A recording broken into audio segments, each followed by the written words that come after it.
So I wanted to talk about the promised land again, um, and how we can apply it to ourselves and the right kind of relationships and the challenges and all those different things. And this is very, very complicated. So trying to say it coherently is going to be a little bit of a challenge, but I will try. Okay, so whenever God wants to do something new on earth, whether it's a mission, whether it's to accomplish something, whether it's to change a society, whether it is to do really anything special, what he does is he brings individuals together with different gifts and talents and skills that will help build a kind of invisible house.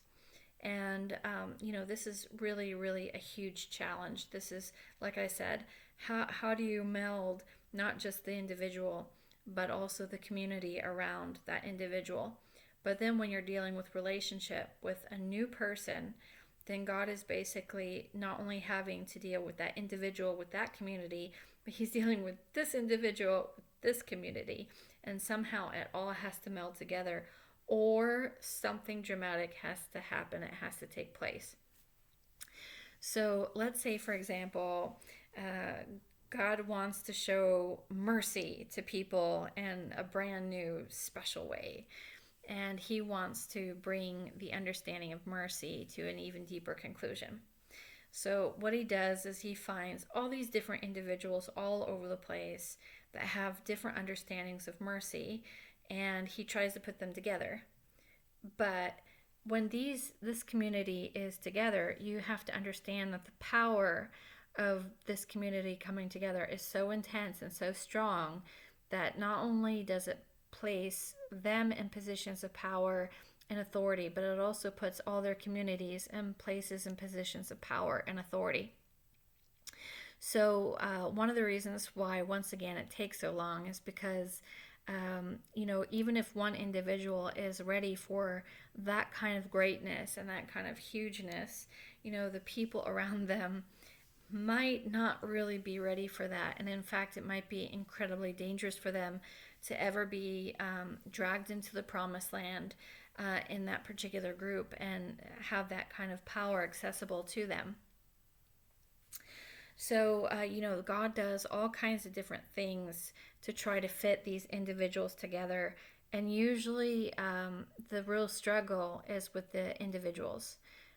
But of course, the reason being is because they're also connected to all these other communities. But if you just focus on the individuals, let's say you have a promise with a person, the promise ultimately is about learning to get two individuals to be able to be stuck on each other, like not just, an occasional feeling or emotion, but God is looking to create a deep bond between these two people that have this sort of singular promise. And the reason is because He's going to bless them, their communities, the whole world, and it's going to be an eternal thing, something that goes on for eternity. So God is doing something incredibly special, and of course, however special it is going to be more challenging. So, and of course, that all depends on which individuals God is working with as well, because some individuals are very easy to work with, and there are some individuals that are extremely difficult to work with. So let's just say you have an individual here and you have an individual here, and both of them are surrounded with a community, and that community might be ready or they might not be ready. So, in order to help get the community around them ready, this person has to somehow fight through their fears and doubts and their own flesh and whatever challenge that person is supposed to help deal with them and them. And the same thing with this person as well. And it also affects the communities around them. So, what you're trying to do, and that really is about building a powerful, powerful relationship between two people. Maybe it's more than just two people, but let's just try to keep this somewhat simple by keeping it to two people. So, two people who have promises together, they have some promise of something. So, when you have this particular promise with another individual, You have to show God that you have good intentions. Let's just take it to one person, even to make it more simple. This person has to show that they have good intentions for this other person. They have to show that they are faithful to that person. They have to show that they have the ability to forgive, the ability to overlook this person's transgressions. They have to be able to overcome the lies that this person's community might have spoken over them. And this person also has to sort of grab a hold of God to believe the best for this individual, in order to recreate them into the person that God wants them to be. And of course, this person should be doing it to this person too, and making that job as easy as possible. Because ultimately, what God is doing is He's trying to build such an intense relationship that can stand up against tremendous opposition and tremendous issues. Because God can only work through relationship, and the more powerful a relationship is, the better, because there's all kinds of oppositions.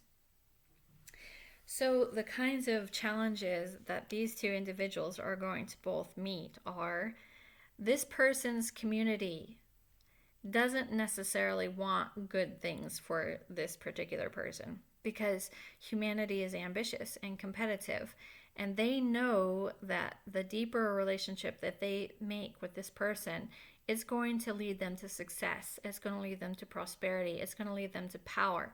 So the community around them shows how worthy they are, or prepared they are, or unprepared they are, by actually doing whatever they can to keep this individual from connecting with this individual.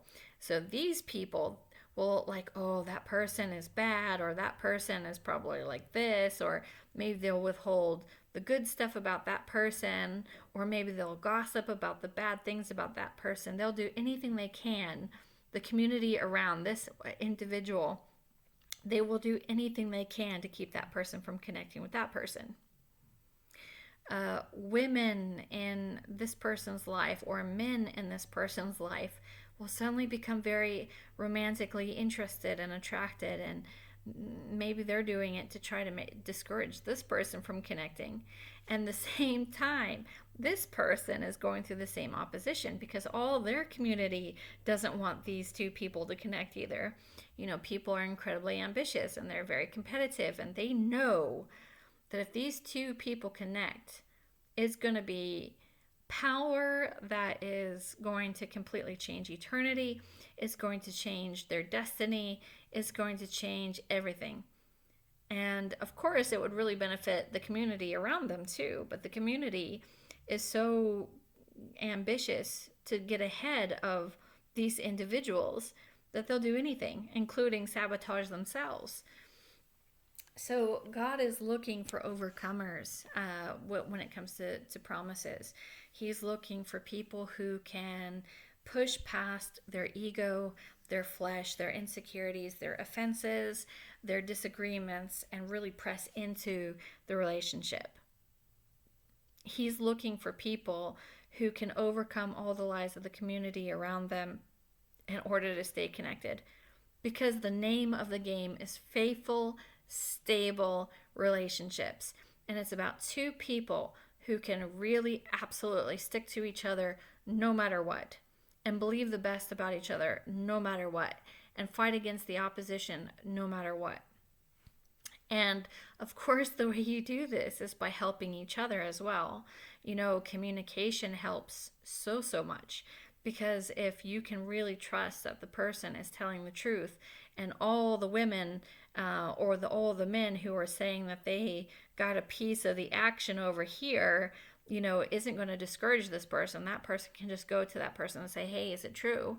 And when the person says no, they can trust them and still stick together. Communication is incredibly important.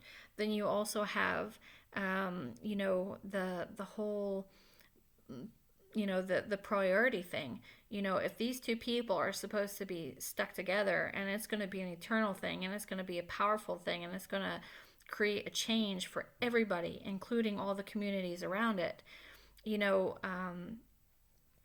you have to know that you're the priority in that person's life. You have to know that you can trust them. You have to know that, that, if they're offended because if this person is offended because this person is going to work and working overtime instead of really trying to spend time with this person, say for example, because you still got to work, but you have to work overtime. But this person keeps saying, "Please spend time with me. Please spend time with me," and this person's like, "Screw you! I want to go to work and make $1 billion." They're selling that person out for $1 billion, and then the relationship is broken. And if they were together, that's where $1 million or $1 billion might take place because they're actually connected and together. But God is once again hammering on those relationships to try to make sure that they can stick together, that they have good intentions, that they have the capabilities to forgive and to really be stuck together. Because once a promised land has come together and people have really made it to the promised land, which takes both. You can't just have the one ambitious person who makes it and the other person who doesn't. It takes both. You know, it's an eternal thing. It's something that will last forever. It's something that is meant to change the world, eternity, humanity. It is really that special and that precious. And so the promised land is all about relationship, and it's all about hammered, tried, true relationships that have beaten all the odds and been able to believe the best and forgive the best and hope for the best and overcome the communities around them and to place them even before their own community and everything else like that. So this is our promised land, and this is how complicated it can be. And I think this one would probably have been better to have talked about before the last one, but it's both, it's connected. This is our promised land, and if we ever make it on this side of eternity, it's blessing. It's incredible blessing for everybody, but it is hard. It is hard to make it because it is not just about the individual. It's about the individual and their community. It's about this individual and their community. And if you have more promises with more people, it's more people with more community. So it is not for the faint of heart.